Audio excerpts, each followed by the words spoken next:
Somebody's got stories. It's hard. No, I can't figure it out. All right, so Drypoint That's nice. Gorgeous. Wow. is part of a larger group of printmaking called intaglio. So intaglio includes etching, drypoint, engraving, mezzotint, collograph. Intaglio means to incise in Italian, I think, or Latin. And it's the opposite of what we're doing in relief printing. So whatever we scratch into the plate, we'll ink up and print. When we do relief printing, whatever we carve away won't be inked up. So if you're doing a black and white relief print, whatever you carve away is going to be white, and then you ink up the surface. Here, you're going to scratch into a plate and then ink up those scratches. So it's kind of the opposite. It's more like a. It's more like dry. Yeah. Yeah. So if you think about how they use line, things like cross hatching, filling the pattern. You can control the lightness and darkness of the line by how hard you press into the plate. So you can do some boundary changes. So I'll leave these examples out if you want to take a look at them. Are those yours? No, students' work.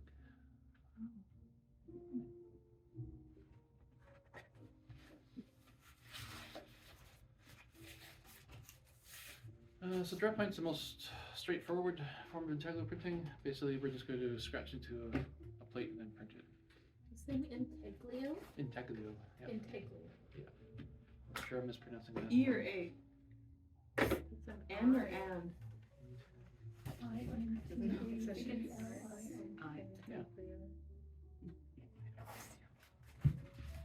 What did you say it meant? To incise. Twin sides? Yeah. Okay. Two insides. Yeah, incise.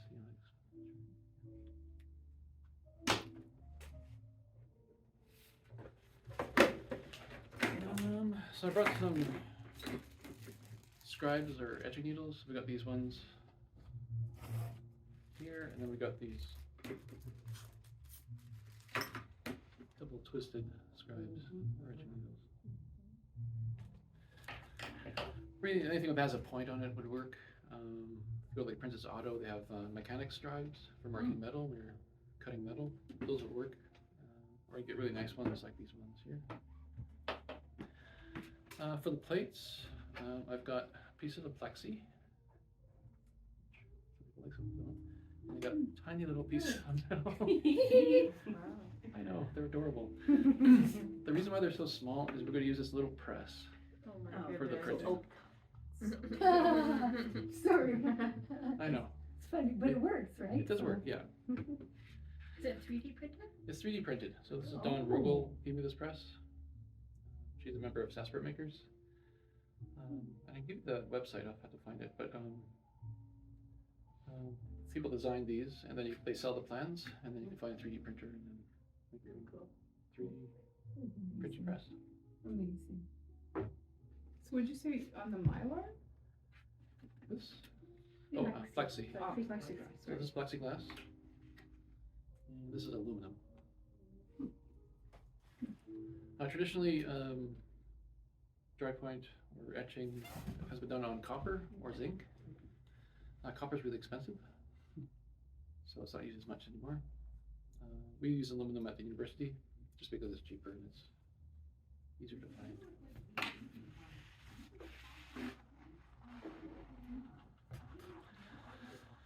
All right.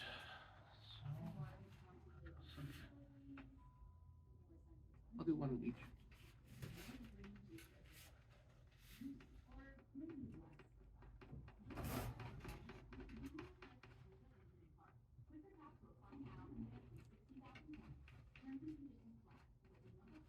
So all I'm really doing is just scratching into the plate.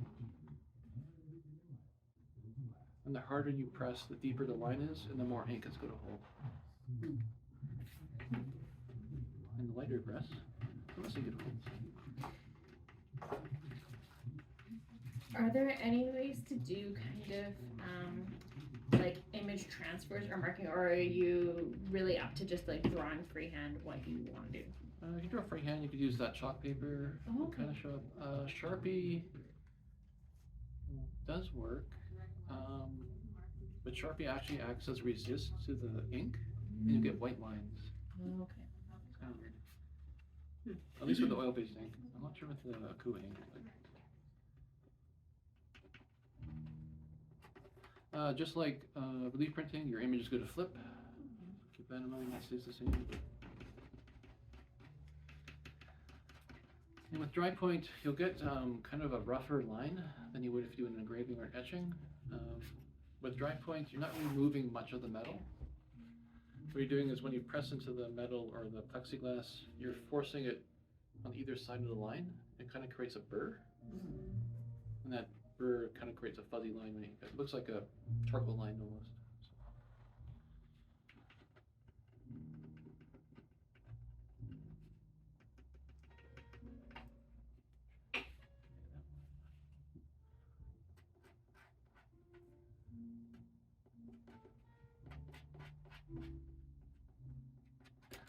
The nice thing about the plexi is it's transparent, so you can put your drawing underneath it.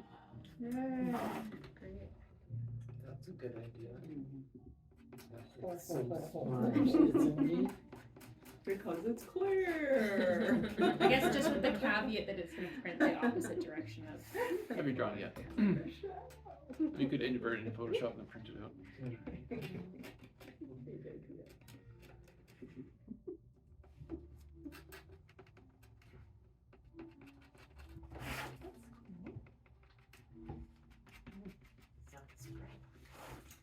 Yeah, I don't know what these are. I don't know what this is. Kind of hard to see. This is good. Very nice. You can be like. I know.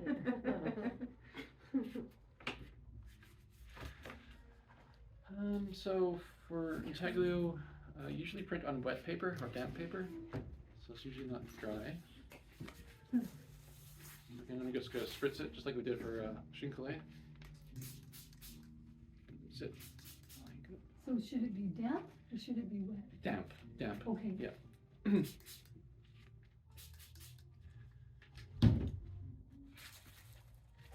So I'll wet the paper, let it sit for a few minutes, and then I'll blot it with some newsprint to get most of the moisture out, but just have enough so it's damp. You want the paper damp because it makes the paper more soft and flexible. So when you press it, it squishes into those lines you made, and you get a better impression.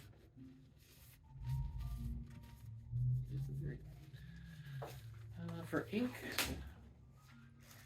we're going to use Akua ink. Where are you going? My glove snapped. Oh.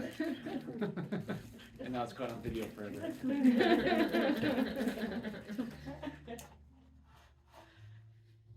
No, I take a week off.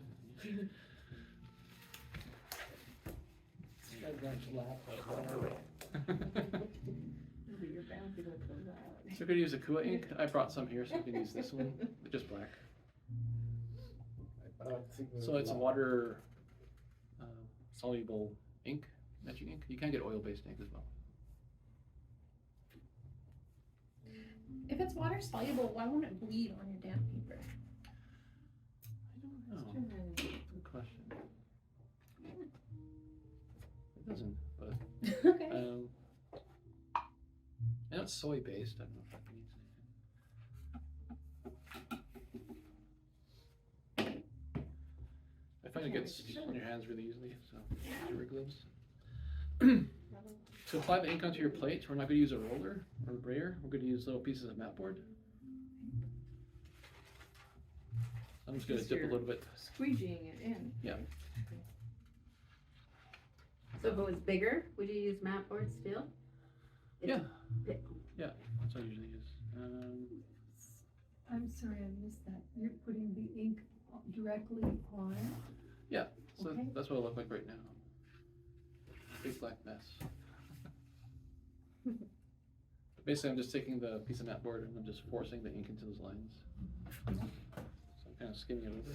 And is that a technical process? Like, can you mess that up if you don't get it just right, or not so much? Yeah, like everything else. Yeah. Yes. Yeah. You can do a bad job. This part, not so much. The next part, yes. Okay. Takes a little bit of finesse.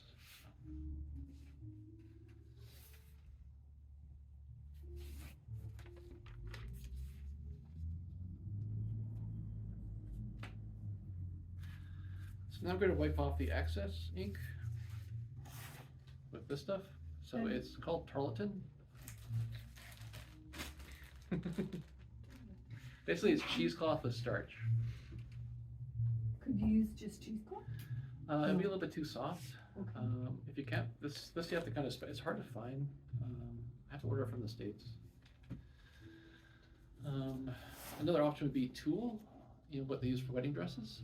It actually works pretty well. Plasticky kind of. Yeah. Just Cheesecloth cheesecloth with lots what? of tulle. What's Tulle? on the cheesecloth? Oh, it's starch. It's like a starchy. What happens if you starch cheesecloth yourself at home? I've never tried.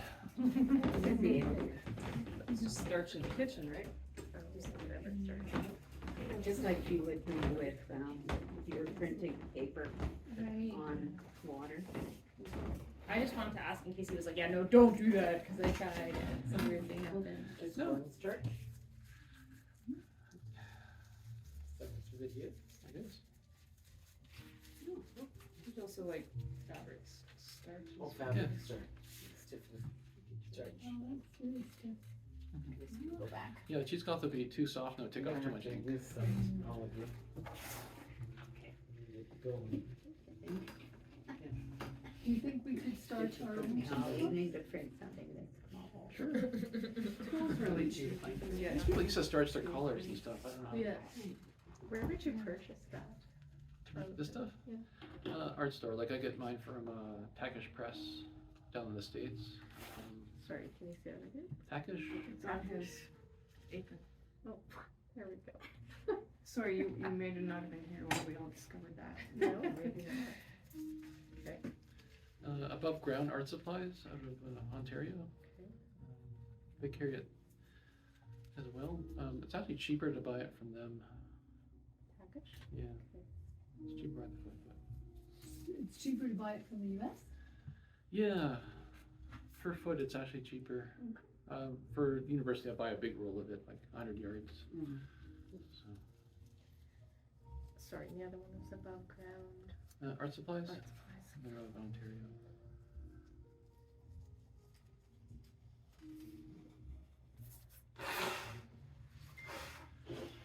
And then we'll start wiping. So. You can kind of see where it wiped. So this part you can overwipe or underwipe. So it takes a little bit of practice.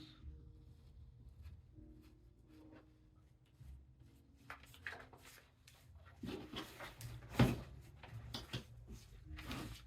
then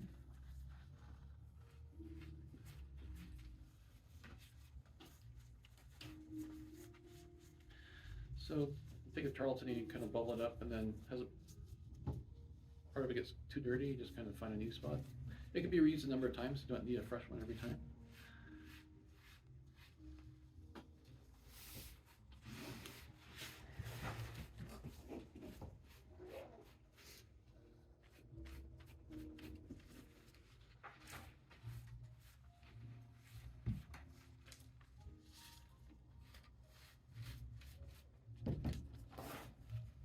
You can clean the edges as well.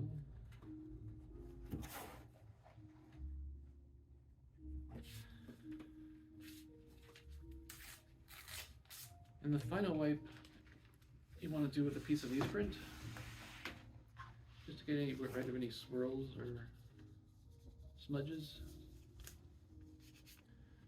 When you've finished, your newsprint will look like this. Still have a little bit of ink coming off. So I'm just using the flat of my hand, just gently going over it.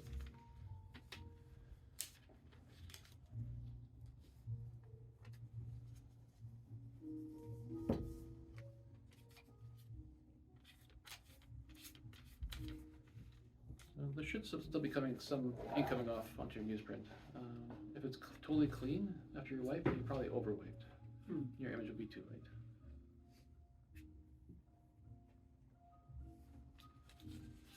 Okay, that's how you ink. So it's a slower process than we find than relief printing, like printing. You have to kind of slow down and wipe. It's very messy because you just ink. Yeah. All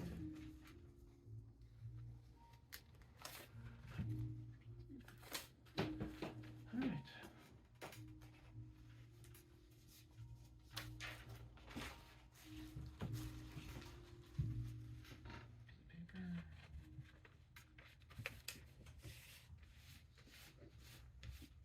So I'm gonna blot the paper with some newsprint.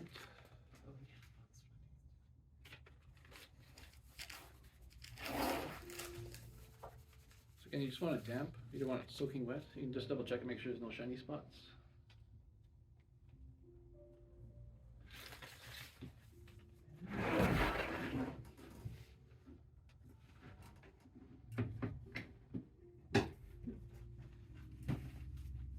Use the shiny side? No, on your paper, you want to make sure there's no shiny spots, any wet spots. Right. So if there are, just take another piece of newsprint to make sure it's shiny free.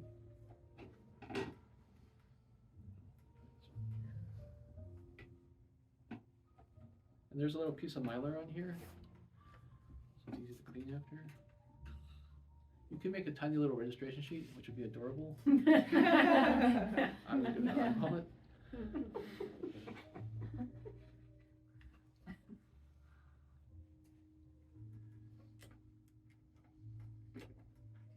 I feel like John Seifert made one. Kelsey Ford was telling me that. Pardon me? Apparently John Seifert made one. Kelsey Ford was telling me that. I wonder. Is that a little piece of felt? Yep, tiny little piece of felt on top to help transfer pressure from the top roller to the. So the mylar's on the bottom? Yep. And then the print.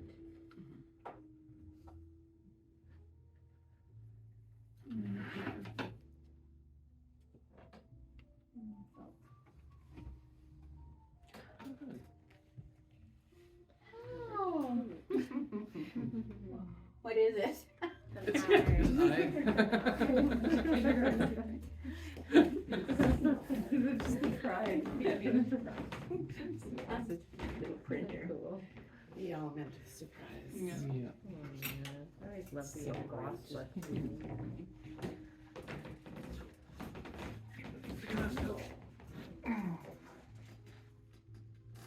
Still damp.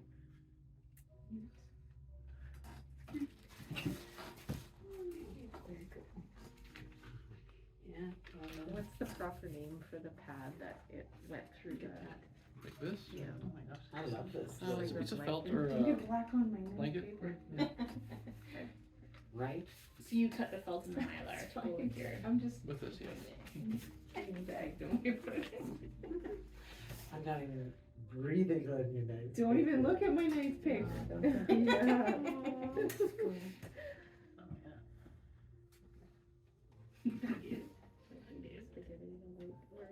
Yeah, yeah.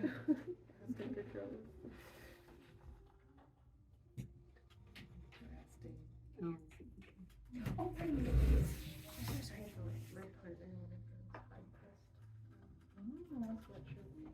curious if that's smart. Oh, yeah.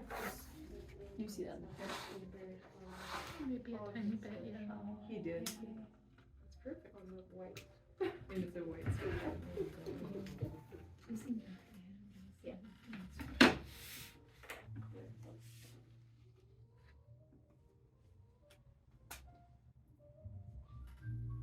That's the plexiglass eye. So notice with They the, look cool together. in Tackle you get this kind of overall gray. So that's called plate tone. Plate tone. That's nice. That's a characteristic of Tackle printing. And is that something that you can control the way that you would like?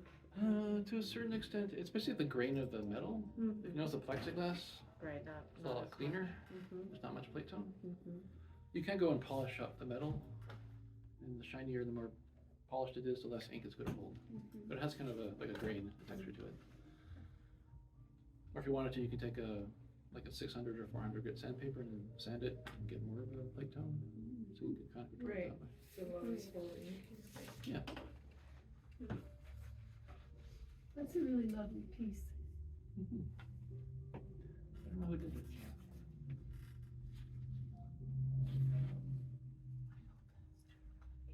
Very good, very good. Oh, Yeah. So if you were to do a bigger one like that, Yeah. you'd have to put it through a press. You can print by hand to a certain extent. What Just about- take more work. Yes. Those things. Or does it have to go through a rolling thing? Does it have to? You can get more pressure, so it might work. It does take a lot more pressure to print one of these plates than it does like a relief print. And the style. But does it need to roll? Like, or the roller does? I think the roller would probably give you more pressure. Okay. Yeah, but you can try that. I've printed by hand. During the pandemic, we had to do everything at home, so we had students scratch at the plexiglass. They used the same kind of ink, and then we used either spoons or like big, like the caster wheels for cabinets. Grab one of those and start whatever it took to get enough pressure. You Right? just drive over it. You could drive over it. Yeah. And did you choose plexiglass on purpose because you thought it would need less pressure than the aluminum plate? It's no. Just what you have on hand. Yeah, what we had on hand. So where can you get the aluminum plates? If you want to get aluminum plates, I mean, there's metal suppliers in town. I know Russell Metals is one supplier. Sorry? Hues sells etching plates. No? Oh, do you? not that I'm aware of. Okay. Okay. So I have some nosters. But Pardon me? Russell Metals was the first Oh, one. Russell Metals. I'll have Lana look into, Okay. see if they're available.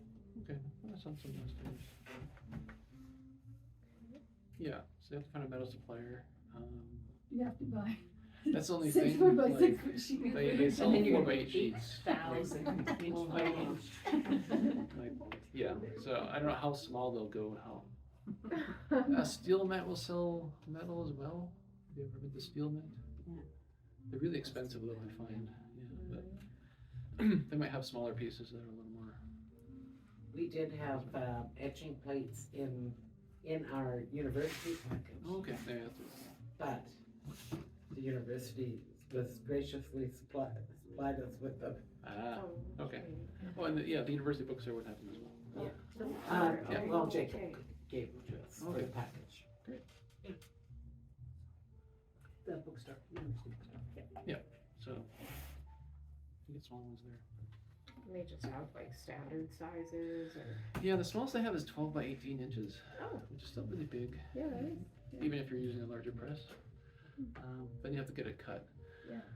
So I think that's why we use plexiglass during Right. the pandemic, because it's easier to cut. Oh, Fine. do you cut your own plexiglass? You score it. You score it and snap it. Okay. So there's obviously plans for these 3D mini presses, Yep. and then there's like full-sized presses like what you'd have at the university. Is there any in between? Is there anything that makes like little postcard sized ones? Yeah, you get tabletop presses. Okay. But they cost She's asking $400. about the Pardon rolling me? presses. They cost $400. The tabletop ones, depends where you get them from. Hues? Hues. Oh, we have this Got that one. Yeah. And we could try printing one of these plates on there and see how it looks. And would be $380 taxes in for anyone in the class. And yeah, you are welcome to use it. Try it out. We have it wrapped in plastic or wrap so it doesn't get dirty. Anyone that would like to try? Yeah, I can try making up one printing on that. Okay. See how it goes. Looks like. The Woodzilla. Yeah, that's what it's called. Yes, the Woodzilla. That's Drypoint. So I do have plates and ink and scribes, so if you want to try one tonight. What you do?